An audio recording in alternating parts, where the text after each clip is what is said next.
So what we're looking for with this patient who's come in with some acute lower back pain, we're looking at whether this patient might have some muscular contribution to their pain. So I'm just checking to see how certain muscle groups in her lower back are feeling and what her pain response is. What we need to determine is what the source of the pain is for a patient so we can treat it effectively.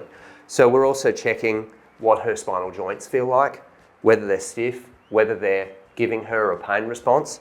And that's going to give us some real clues as to what our initial manual therapy might need to look like to get her more comfortable and get her moving better. So what we're going to take this patient through is just some simple back stretches to make sure we're getting some complementary effect to the treatment that we're performing within the clinic. So some exercises they can take home and maintain their mobility.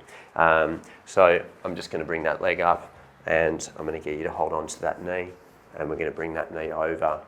We're going to lift that hip up over, and we're going to leave that shoulder back there, and we're just going to comfortably go through to a stretch where we can feel it might be a little bit uncomfortable. We may be even going through a little bit of a rocking movement just to get those joints moving in the spine, and the patient can control that with their hand as they're giving their back a bit of a stretch out.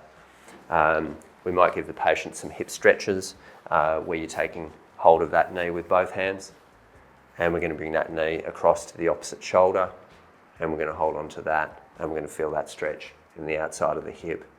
And we're going to hold that for 20 to 30 seconds just to give that a good stretch out. Really common for our hips to get tight when we've got some acute lower back or hip pain. And we can take these stretches home and help with our recovery. We also may bring the knee up to the chest. That'll allow the back to be stretching out a little bit if we're quite tight through the lower back. It's a nice simple way, bringing the knee to the chest, that we can stretch out those lower back muscles, use a bit of heat at home, and the patient can take those home and feel a bit better from improving their mobility in that way.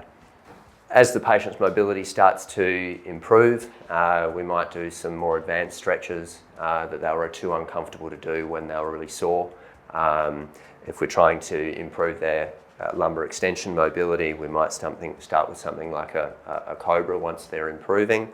And so we'd encourage the patient to come up onto the elbows, gently up onto the hands, and then start to arch the back. Obviously, we're controlling the pain that they're experiencing. We don't want to be pushing through that. If we're trying this at home, we don't want to be pushing through the pain too much. We're then resting down onto the elbows, having a little bit of a break, taking it out of the pain area, and then repeating back up onto the hands and stretching into the back again. All right, in small doses, making sure we're not getting too much pain as we're stretching into that position and resting down. When it comes to acute lower back pain, what's really important is to manage it really well early, identify what the contributing factors are, treat the pain, improve the mobility, so we can get you back on track quickly. When it comes to chronic low back pain, often people are hesitant to seek help, but lower back pain is not as much of a mystery as what it used to be. We've got a lot of research now that gives us clear plans as to how to manage lower back pain. Identifying the specific contributing factors and putting a plan in place to help people to get the results they want. We'd encourage you, if you have been suffering with whether it be acute or chronic lower back pain, book an appointment and let us take you through a treatment plan so you can get the solutions you're after.